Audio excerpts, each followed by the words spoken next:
होती है जब वो माँ बनती है, जब बच्चा होता है तो एक पति का सबसे ज्यादा जरूरत है। अब माँ बाप नहीं है, वहाँ पे सास ससुर हाथ खड़े कर लो, चलो ठीक है, पति को तो आना ही है। शादी के बाद पति का कोई सपोर्ट नहीं, पति के शादी होने के बाद भी अकेले लाइफ में हम स्ट्रगल कर रहे हैं।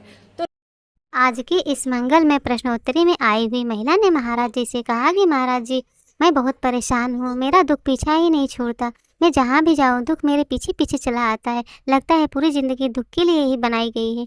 तो महाराज जी, मैं ससुराल में गई, वहाँ भी मेरा पति, मेरा सास ससुर मेरा कोई सपोर्ट नहीं करता। महाराज जी, मैं डिलीवरी के समय मेरा पति मेरे पास नहीं आया, मैं एकदम अकेली पड़ गई हूँ।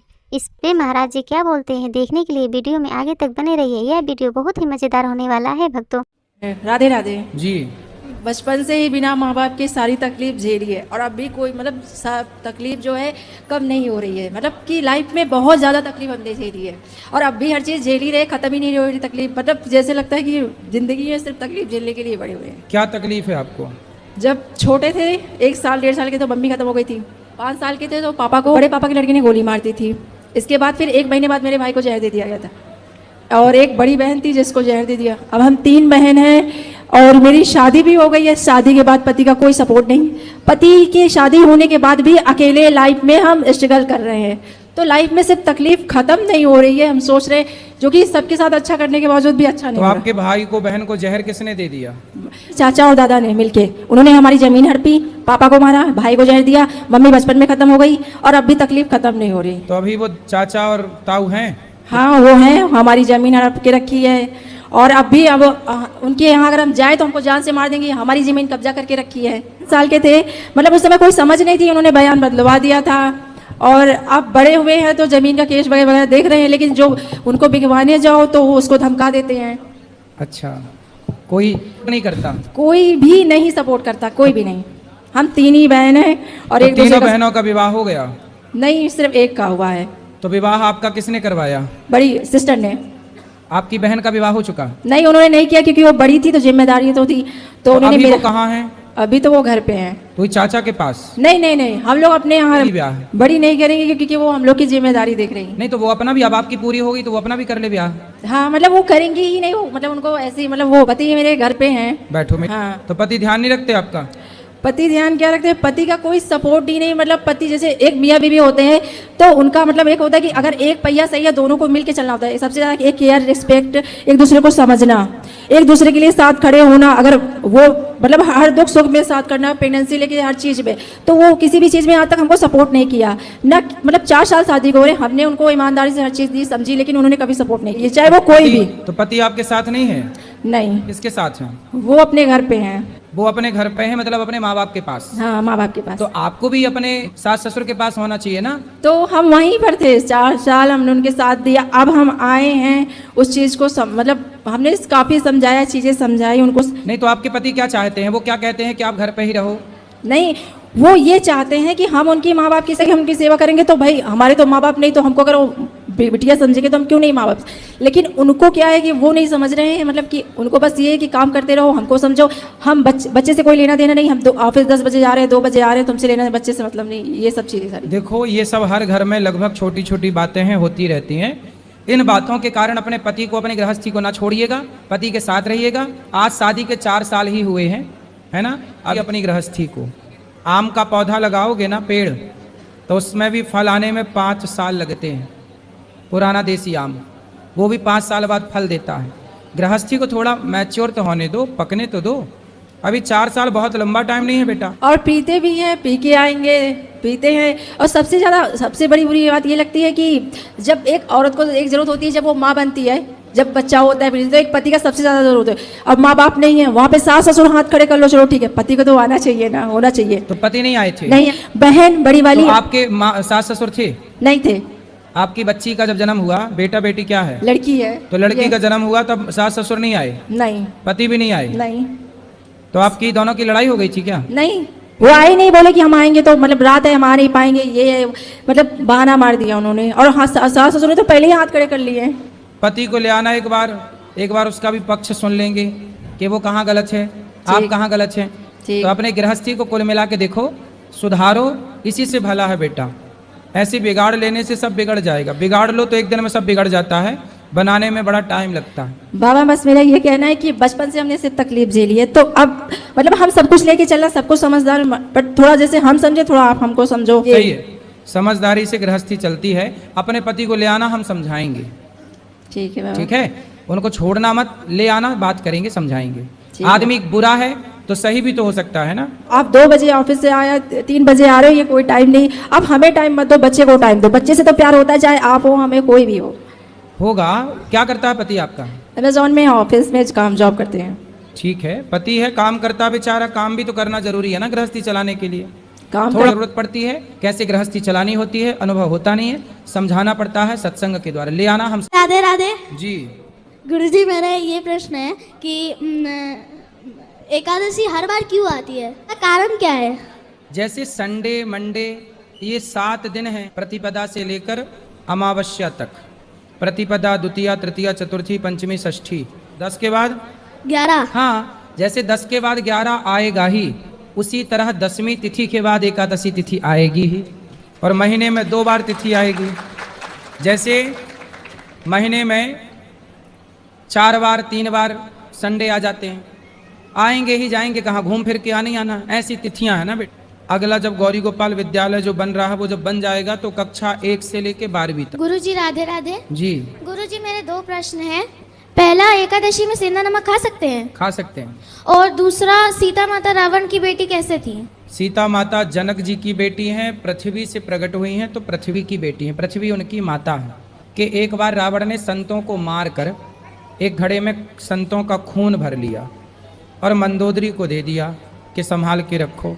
रात को मंदोदरी को लगी प्यास, तो संतों का वह रक्त मंदोदरी पी गई। चूंकि संतों का वह रक्त था, तेज था, तो उससे मंदोदरी गर्भवती हो। ये जो बात हम बता रहे हैं इसका शास्त्रों में कहीं प्रमाण नहीं है, पर सुनी गई बातें हैं, परंपरा से चली आई, तो आपको सुना रहे। इसका कोई प्रमाण नहीं है इन बातों का, लेकिन प्रचलित है। तो रावण ने मंदोदरी वो खून पी करके गर्भवती हो गई।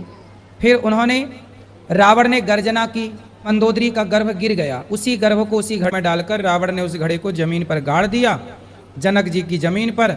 जब सोने का हल बनाकर जनक जी ने उसे खुदाई की तो वहाँ सीता मैया प्रकट हुई। और गुरुजी, मुझे भगवत गीता चाहिए, पढ़नी है मुझे, तो यहाँ मिल सकती है? हाँ, सब जगह मिल जाती है बेटा, किसी भी पुस्तक की दुकान में। ठीक। गुरुजी राधे राधे। जी गुरुजी 7 दिन का पोथी पाठ हो रहा है गुरुजी, लेकिन आखिरी दिन हम नई ट्रेन हमारी छूट जाएगी तो चले जाएंगे, तो हमारा प्रसाद पहुंच जाएगा गुरुजी? हाँ, आपके एड्रेस पर पहुँचेगा। ठीक है, राधे राधे गुरुजी। खुश रहिए। टीवी में जो दिखाते हैं वो और जो आप देख रहे हो उसमें कोई फर्क है कि एक ही है? घंटे साधना चैनल पर 3 बजे से 6 बजे चलती है ना, उसमें कोई ब्रेक नहीं आता। DD2 में जो आता है। हाँ, बाकी चैनलों पे तो ब्रेक करके वो रिकॉर्डिंग चलाते रहते हैं। अच्छा, DD2 लाइव जब चलती है उसमें ब्रेक नहीं होता। नहीं, DD2 में पूछ रहे थे कि ब्रेक लेते हैं तो उस समय क्या करते हैं? उस टाइम गुरुजी क्या करते हैं ये पूछ रहे थे। जब गुरुजी ब्रेक लेते हैं, अभी ये बताओ कि आप 3 घंटे यहाँ कथा सुनते हो ना? नहीं, उसे ब्रेक में होता ही नहीं है। नहीं होता ना? ना। तो बस यही सत्य है कि 3 घंटे कोई ब्रेक नहीं होता, कंटिन्यू कथा होती है। उस कथा में इस कथा में कोई फर्क नहीं है।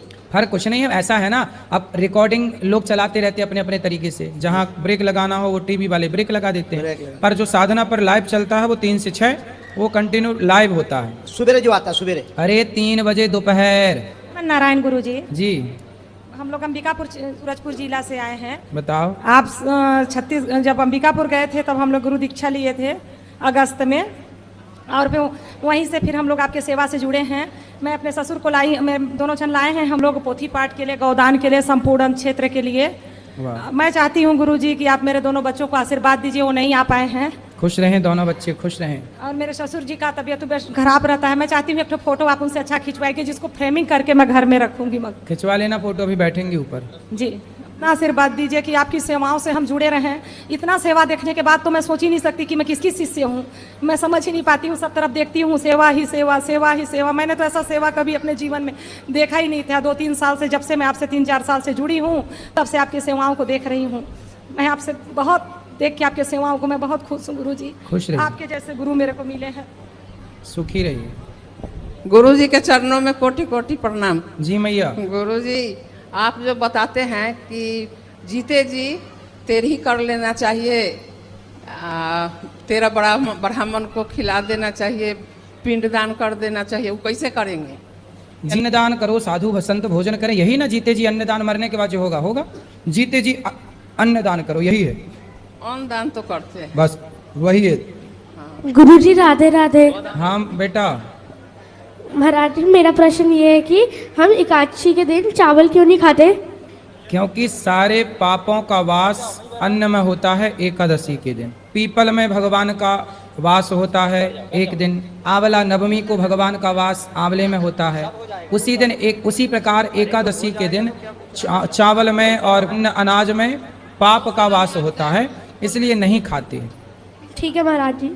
गुरुजी समझाएंगे। राधे राधे जी आपके चरणों में कोटि कोटि प्रणाम। जी। महाराज जी आपसे हमारा कोई सवाल नहीं है, सवाल पूछना नहीं है। सिर्फ हम लोग 45 लोग लातूर जिले से महाराष्ट्र से चारधाम यात्रा को जा रहे हैं। सभी लोग आपका दर्शन करने के लिए आप लोगों का हम लोगों को आपका आशीर्वाद चाहिए। बस महाराज आशीर्वाद, हम लोगों को यात्रा सुख संपन्न हो सबको जाए। आशीर्वाद, सब खुश रहिए। राधे राधे गुरु जी। हाँ जी। वैसे हम राजस्थान से पर गुजरात में रहते हैं ना, तो उसको अभी बोर्ड एग्जाम का रिजल्ट आया ना, तो उसमें मैंने टॉप किया है। अब बस आपका आशीर्वाद चाहिए। वाह, दीपा के जाना जी। श्री रामचंद्र कृपाल भजम हरण भव वय दारुरम नव कंज लोचल कंज मुख पर कंज पद कंजारुरम कंदर पे अगड़ित अमित चवे नवनी ननीन दशुंदर पत पीत पानव तरित लुचि सुचि मी जनक सुत बहुत सुंदर। राधे राधे महाराज जी। महाराज जी मेरा प्रश्न ये है, मोक्ष क्या है, मोक्ष की स्थिति क्या है और मोक्ष का अनुभव क्या है? अगर एक बार हमें मोक्ष मिलता है तो दोबारा जन्म संभव है या नहीं? मोक्ष के बाद यदि आप चाहोगे तो भगवान आपको फिर भेज सकते हैं। मोक्ष व्यक्ति, मुक्त व्यक्ति आए जाए, मोक्ष वाला यही है। तो भगवान से आप कहेंगे कि प्रभु मुझे फिर भेज दीजिए, तो भगवान अपने कार्य के लिए आपको यहाँ भेज सकते हैं कि जाओ आप धर्म का प्रचार करो, भक्ति का प्रचार करो। और फिर प्रचार करके, जैसे मीराबाई, सूरदास, ये सब मोक्ष वाले आए, प्रचार किए, चले गए भगवान सेवा के लिए। अब जैसे समर्पण भगवान में बना रहे। अच्छा।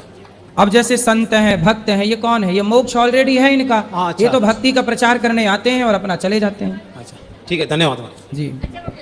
ईश्वर में मन लगाना ही मोक्ष है जी। आज के दिन महाराज जी के आश्रम में एक महिला आई और अपने जीवन की गहरी पीड़ा साझा की। महिला ने बताया कि वह पूरी तरह अकेली है, तो उसके ससुराल ने कहा कि वह अपने दुखों का बोझ खुद उठाती रही, लेकिन वह उसके पास सहारा नहीं बचा।